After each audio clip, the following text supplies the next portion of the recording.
Sa panahon ng kawalan ng katiyakan, may isang mensahe mula sa Diyos na nagbibigay liwanag sa ating landas, ang Revelation of Hope. Ito ay hindi lang isang serya ng pag-aaral sa Biblia, kundi isang paglalakbay tungo sa katotohanan, kapayapaan at buhay na walang hanggan.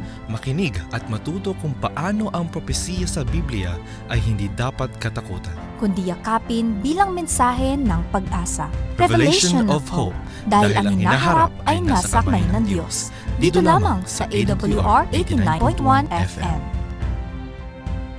Isang mapagpalang gabi sa inyong lahat, minamahal na mga taga-subaybay. Ako po muli si Pastor Jerry Cahobe, ang inyong kaibigan sa radyo. Narito tayo ngayon upang patuloy na pag-usapan at mapakinggan ang mga kapanapanabik na mga usapin patungkol sa banal na kasulatan. Ito ang ating programang Revelation of Hope.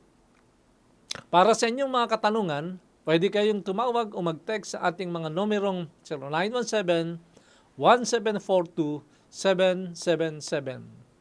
0917-1742-777 o kaya sa 0968-553-6607 o kaya sa 0968-853-6607. Ang ating pong pag-aaral ay nakasentro sa pamilya at pag-asa sa pahayag ng pag-ibig ng Diyos. Sa ating ikalawang episode, ating pong pag-usapan kung paano magiging matibay na sandigan ng pag-asa ang panalangin sa loob ng ating mga tahanan. Sa gitna ng mga hamon at pagsubok, ang sama-samang pananalangin ng pamilya ay nagbibigay ng lakas, kapayapaan at pagkakaisa. Alam niyo, minamahal na mga kaibigan, ang isa sa susi ng isang masaya at matagumpay na pamilya ay merong laan na panahon ng pananalangin.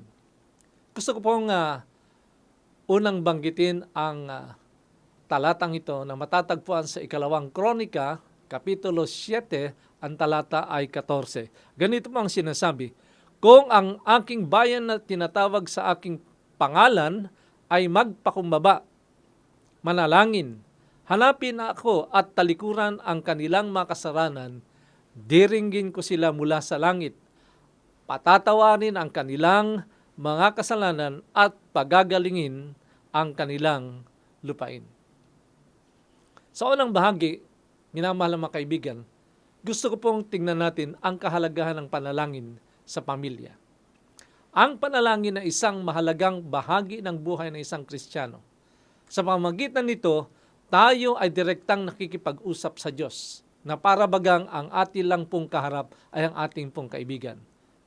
Ngunit higit pa rito, ang sama-samang pananalangin ay may kapangyarihang magbuklod ng pamilya at magdala ng kapayapaan sa tahanan. Isang bahagi na gusto pong pansinin natin, yung pagkakaisa sa pamilya.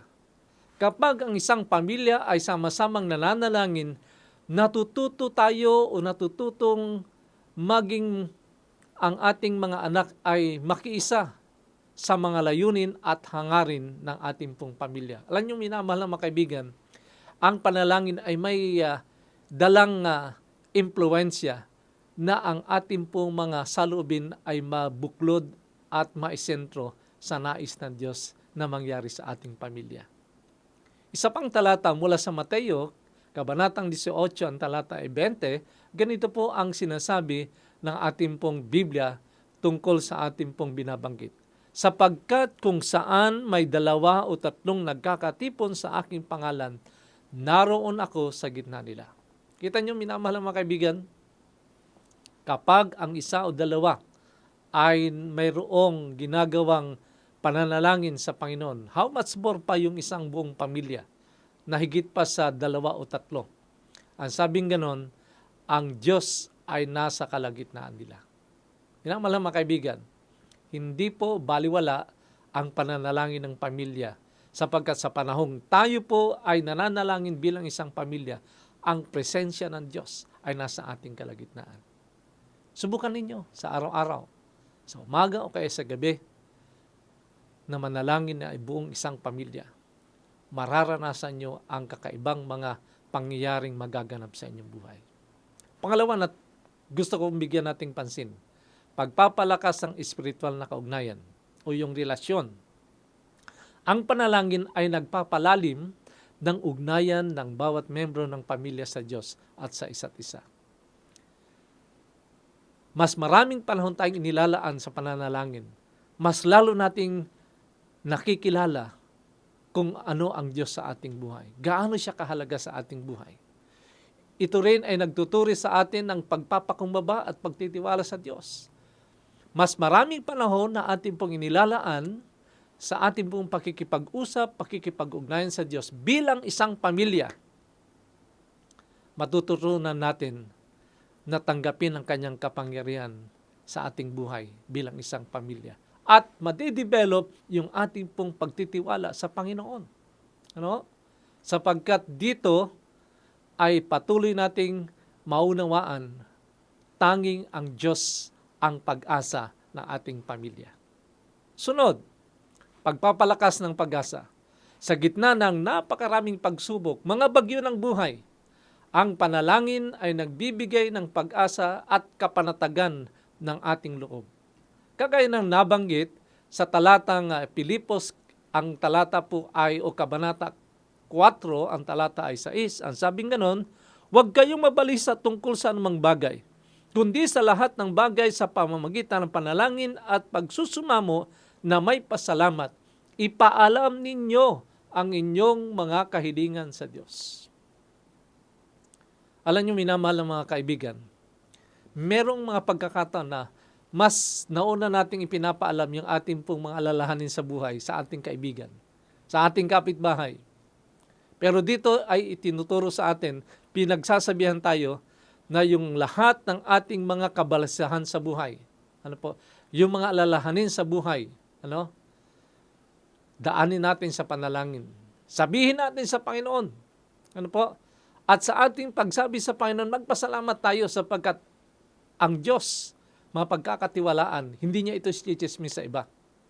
Kundi ang gagawin niya, tutulungan tayo sang-ayon sa ating pangangailangan ng kanyang kapangyarihan. Kaya, minamahal mga kaibigan, huwag po kayong mag-alinlangan, magdalawang isip na lumapit sa Panginoon. Ikalawang bahagi, anong mga halimbawa ng pamilya na nagtatagumpay dahil sa panalangin? O kaya mga halimbawa ng pamilya na nagtatagumpay dahil sa panalangin? Maraming mga halimbawa sa Biblia, mga kwento ng buhay sa Biblia ang natala ng mga taong dumaan sa matitinding pagsubok ngunit nanatiling matatag sa pamamagitan ng panalangin. Sino po yung mga pamilyang yon? Halimbawa, ang pamilya ni Noe. Sa gitna ng isang makasalanang mundo, si Noe at ang kanyang pamilya ay nanatiling tapat sa Diyos. Sa kanilang pagsunod, sila ay iniligtas, sa gitna ng baha. Sangayon po doon sa Kabanata 6, talatang 22 ng Henesis. Ang sabi nga doon, at ginawa ni Noe ang ayon sa lahat ng iniutos ng Diyos sa kanya. So, lahat ng mga paghahanda na iniutos ng Diyos sa kanya, siya po ay tumugon. At sa kabila noon, samantalang tinutugon niya, hindi niya pinabayaan na ang kanyang pamilya, ay hindi mailapit sa Panginoon. Siyempre, bahagi ng paglapit sa Panginoon, yung pananalangin. At yun ang nangyari sa kabila ng katigasan ng ulo, kalooban ng mga tao, hindi nakinig sa kanya. Pero ang kanyang sambayanan ay naligtas sapagkat sila po ay merong malalim o nagkaroon ng malalim na ugnayan sa ating Panginoon. At ako'y naniniwala, meron silang maalab na pananalangin sa ating Diyos. Sino pa? Si Ana at ang kanyang panalangin. Si Ana, bagamat baog o hindi nagkakanak yung mga panahon yun, ay patuloy na nananalangin at nagtitiwala sa Panginoon. Sa kanyang katapatan, ipinagkaloob ng Diyos sa kanya si Samuel na naging isang dakilang propeta. Minamahal ko mga kaibigan, ang maalab na pananalangin ni Ana, nagbunga nito ng pagsagot ng Panginoon sa kanyang kahilingan. Bilang isang pamilya, alam ko marami kayong mga nais na magkaroon sa buhay nito.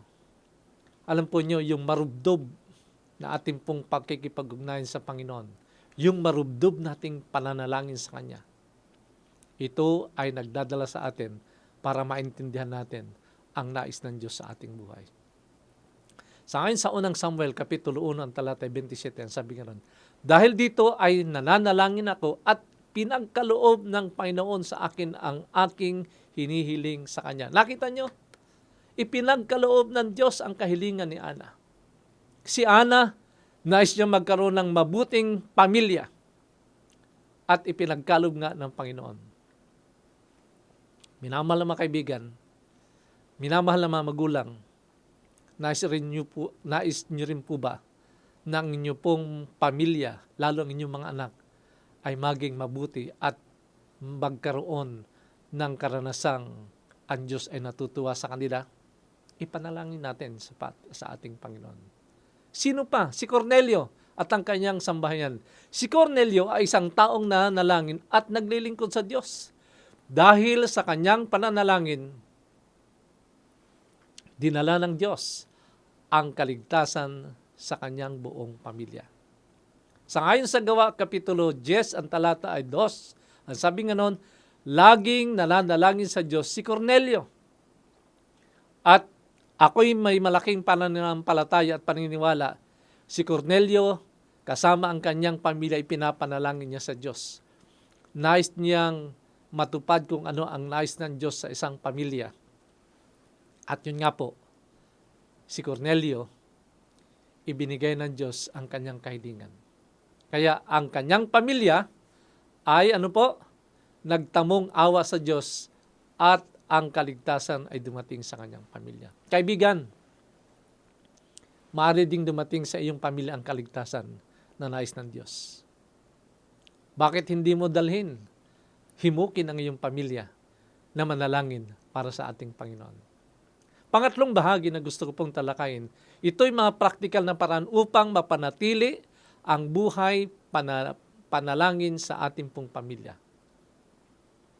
Mga kaibigan, narito ang ilang mga praktikal na mungkahi kung paano maisasabuhay ng pamilya ang sama-samang pananalangin araw-araw. Kailangan kasi ito natin. Ito po ay pag-asa ng ating buhay. Ulitin ko ang sabi kanina sa Mateo, kung saan yung 2 o 3 na nagkakatagpo, nananalangin sa Panginoon, ang presensya ng Diyos ay nasa kanilang kalagitnaan. How much more yung ating pong pamilya? Ano po yung mga praktikal na pwede po nating matutunan na mga pamamaraan upang mapanatili ang buhay panalangin sa pamilya? Una, magkaroon ng family devotion. Maglaan ng partikular na oras sa araw o kaya sa gabi para magtipon bilang pamilya upang magbasa ng Biblia at manalangin. Ano po? Alam kong marami tayong mga pinagkakabalahan. Marami tayong mga ginagawa. Subalit, ang aking pong pamanhik sa inyo, mag-usap kayo bilang isang pamilya na meron kayong ilalaan na takdang oras na kayo ay magkasama-sama upang mag-aral ng Biblia at manalangin magkakasama sa ating Panginoon. Maaring ito'y umaga bago magsimula ang ating mga paggawa o kaya sa gabi bago tayo matulog bilang isang pamilya. Pwede ba yon? Kung hindi nyo po ginagawa sa nakaraan, hinihimo ko kayo minamahal na kaibigan. Inyo pong yakagin ang inyong pamilya.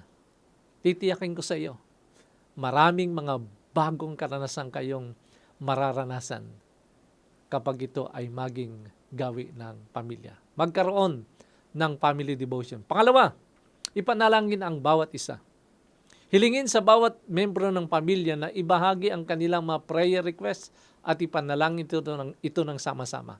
Alam niyo po, lagi kong napapakinggan yung kasabihang mas maraming nananalangin, mas mataas ang level ng kapangyarihan ng Diyos na ating maranasan. Much prayer, more power, ang sabi nga. Kaya ipanalangin natin ang bawat pamilya. Kasi Alam niyo, ang bawat pamilya natin, may mga kanya-kanyang pinagdadaanan din. Ano? May mga kanya-kanyang karanasan na nagbibigay sa atin ng malimit na yung ating mga kalooban ay para bagang napanghihinaan at nawawalan tayo ng pag-asa. Dali natin sila sa pananalangin. Ano po? Ilapit natin sila sa Panginoon. Sapagkat ito'y mainam na gawi ng isang membro ng pamilya at ng isang buong pamilya.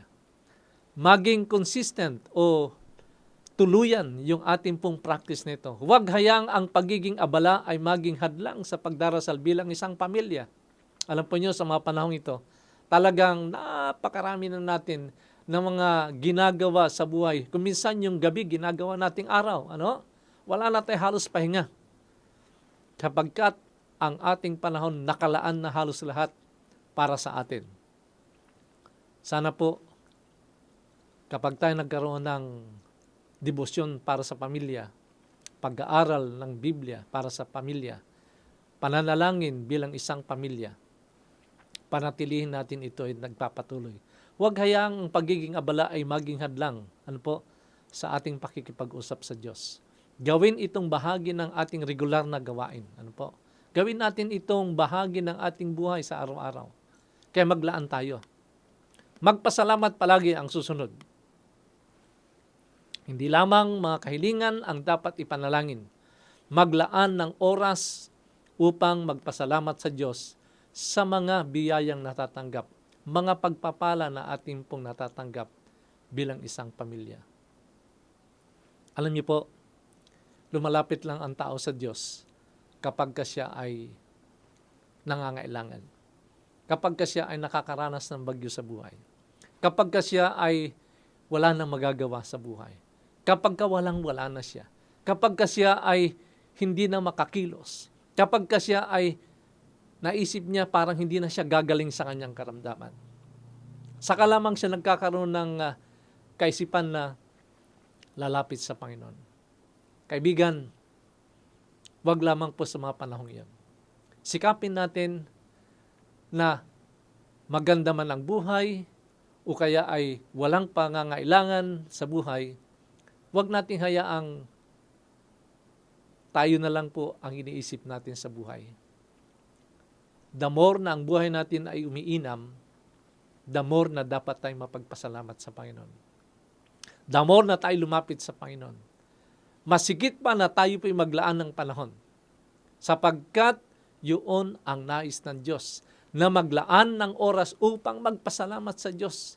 Ito'y pagkilala ng Kanyang kabutihan sa atin.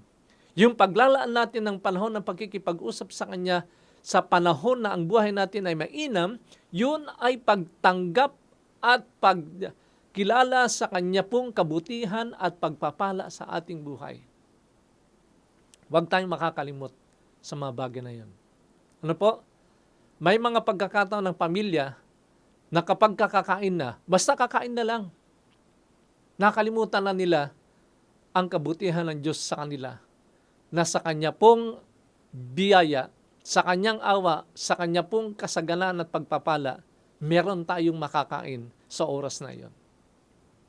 Ano po? Huwag tayong lalapit lang na kapag wala na po tayong makakain. Sikapin natin na unahin lagi ang Diyos sa lahat ng bagay. Kaya, ang Diyos ay natutuwa rin na siya po ay patuloy na pinapalawig at pinapadaloy ang Kanyang pagpapala sa atin. At mapapansin ninyo, ang inyong pamilya ay nagiging daluyan ng pagpapala para sa iba. Kasi mapagkilala ang ating pamilya, mapagpasalamat ang ating pamilya. Kaya itong mga bagay na ito ng mahakbang, na pinag-aralan natin, ito po ay mga susi upang mapanatili ang buhay panalangin sa pamilya. Ulitin ko, magkaroon ng family devotion. Palagay ko kung hindi nyo pa ito nagawa sa nakaraan, sa pagpapasimula medyo hindi ganon kadali, pero unti-unti lang hanggang sa maging kasanayan natin. Tapos ay ipanalangin natin yung ating mga kapwa, membro ng pamilya. Yung kanila pong mga naisin, isangguni natin sa Diyos. sapagkat ang Diyos ang magbibigay sa atin ng liwanag, ng direksyon, kung ano ang dapat nating tahakin na landasin sa buhay na ito. Pagkatapos maging consistent tayo, Huwag natin hayaang minsan lang o 2 beses, 3 beses tapos wala na. Maging lifestyle nawa natin ang maging mapanalangin sa Panginoon. Bago umalis ng bahay, pagdating ng bahay, bago matulog, o kaya sa lahat ng pagkakataon na mayroon po tayong ginagawa, pwede naman tayo makipag-usap sa Diyos samantalang may ginagawa tayo. Na tulungan tayo sa ating mga paggawa at maging mainam ang resulta nito. At sa pagkatapos ng lahat na yon, huwag nating hayaan at malimutan na pasalamatan ng Diyos. Sa lahat ng manangyayari sa ating buhay, pasalamatan natin ang Diyos sapagkat yun ang kanyang kalooban para sa atin. Kaya sa mga pagkakataon ito, minamahal na mga kaibigan, minamahal na mga pamilya na nakikinig sa mga pagkakataon ito, inaanyayahan ko pa kayong simulan ang isang bagong gawain ng sama-samang pananalangin bilang isang pamilya. Titiyakin ko po sa inyo, ang inyong pamilya ay hindi na magiging kagaya pa ng dati. Subukan ninyong maglaan ng kahit 10 hanggang 15 minuto araw-araw upang manalangin, magpasalamat sa Diyos, ganun na rin ang pag-aaral ng kanyang salita. Alam po nyo, marami na pong sumubok ng mga bagay na ito ng mga pamilya. At sila ay nagpapatotoo, hindi lamang yung mga nasulat ang kanilang mga kwento sa Biblia ng buhay. Marami akong napakinggan at marami akong talagang personal na nagtestimonya na narinig ko kung paano ang Diyos ay bumago o binago ang takbo ng kanilang buhay bilang isang pamilya. Kagagaling ko lang po ng Africa. Merong isang lalaki akong nakasama sa biyahe. Siya po ay treasurer ng isa pong misyon doon. Alam niyo po, ikinikwento niya sa atin. Ikinikwento niya sa aking personal samantalang kami po ay naglalakbay, samantalang kami nagbibiyahe. Kung paano yung karanasan ng mga pamilya na kanila pong mga nakita at nakasama sa kanila pong mga pag-aaral ng Biblia. Sila mismo ang nagkikwento. Siya mismo, sapagkat siya ang first hand na nakaranas o kaya nakakita dun sa mga pamilyang yun. Siya mismo yung nagsabi sa akin na ang Diyos ay tunay na napakabuti at napakamakapangyarihan. Binago ang takbo ng buhay ng mga pamilyang ito at sila ngayon ay patuloy nagpapasalamat sa Panginoon sapagkat kung hindi dahil sa kanilang pananampalataya sa Diyos, kundi dahil sa salita ng Diyos na kanilang narinig, napag-aralan, at ganun din sa pagtuturo sa kanila na lumapit sa Kanya, ibigay ang kanilang sarili, hilingin ang mga bagay na kanilang pangangailangan at pasalamatan ang Diyos sa ginawa niya na naging resulta ng mabuting takbo ng kanilang buhay. Sila po ay talagang tunay na nagpapasalamat sa Panginoon. Yung mga dumanas na mga mahigpit na mga karanasan na para bagang mawawala ang pag-asa ng buhay sa kanilang pamilya. Sila po ay nagpapatuto at isa doon ay aking napakinggan. Ang sabi niya, kung hindi dahilan sa mga salita ng Diyos na aming napakinggan at natutunang lumapit sa Kanya, marahil ang aming pong pamilya ngayon, ang sabi niya, ay magkakalayo na. Kami ay hindi na magkakasama. Pero dahilan, sabi niya, sa kabutihan ng Diyos. Dahilan sa Kanya pong salita na aming nabasa, na amin pong isinakabuhay. Lalo na po yung pananalangin sa umaga at sa gabi, ang sabi niya gano'n. Nagdulot ng kakaibang karanasan na kailanman hindi namin naranasan sa buhay na ito. Kaya mga kaibigan, mga kapwa ko na mga naghahangad ng kapayapaan ng ating pong buong pamilya, bakit hindi natin patuloy na gawing isang gawi ng buhay ang pagkakaroon ng panahon para sa ating Panginoon? Sa umaga, bago tayo punta sa ating mga trabaho, sa gabi, bago tayo matulog bilang isang pamilya, O kaya naman, samantalang tayo nagkakalayo at may kanya-kanya tayong hanap buhay, yung pananalangin o pakikipag-usap sa Diyos na para bagang nakikipag-usap tayo sa ating mga kaibigan, yun ang ating ugaliin. Yun ang ating maging gawin-nawa. Para sa ganon, sa lahat ng ating ginagawa, malalaman natin kung ano ang nais ng Diyos na maging direksyon natin sa ating pamumuhay araw-araw. Minamahal na kaibigan, bakit hindi mo subukan? Wala naman mawawala sa iyo. Pero alam ko, ang Diyos maglalaan ng malaking pagbabago sa iyong buong pamilya. Kung yan ang nais mo, kung yan ang inyo rin pong saloobin, nais ko pong kayo anyayahan ng ating pong buong pamilya ay ilapit sa inyo pong Panginoon. Sapagkat sa Panginoon, lamang may pag-asa para sa ating buong pamilya. Tayo po ay manalangin. Panginoon, salamat po sa pagbibigay ninyo sa amin ng pagkakataon upang magtipon at manalangin bilang isang pamilya. Mahal na Diyos, maraming panahon ang lumipas na kami po ay maraming bagyo ng buhay ang naranasan at hindi namin alam kung paano ito malagpasan. Ginawa lang namin kung ano po ang aming nalalaman, subalit ang aming buhay ay nananatiling malinaw na nakikita namin walang kahinatnan. Subalit sa pagkakataong ito, mahal na Diyos, nais ko pong ilapit ang mga pamilyang ito sa inyo pong banal na harapan. Naway maging matibay na sandigan ng bawat pamilya ang inyong salita. Ang inyong salita na siya magsisilbing tanglaw, ilaw sa aming pong paglalakbay. Ang inyong salita na magpapaalala sa amin ng tamang landasin at gawin ng buhay. At ang inyong ring salita sa pamagitan ng inyong banal na Espiritu, patuloy na magkaisa ang pamilya samantalang nag-aantay sa inyong ikalawang pagdating. Panginoon, narito po ang mga pamilya. Nais ko pong sila'y maranasan ang inyong pong kabutihan.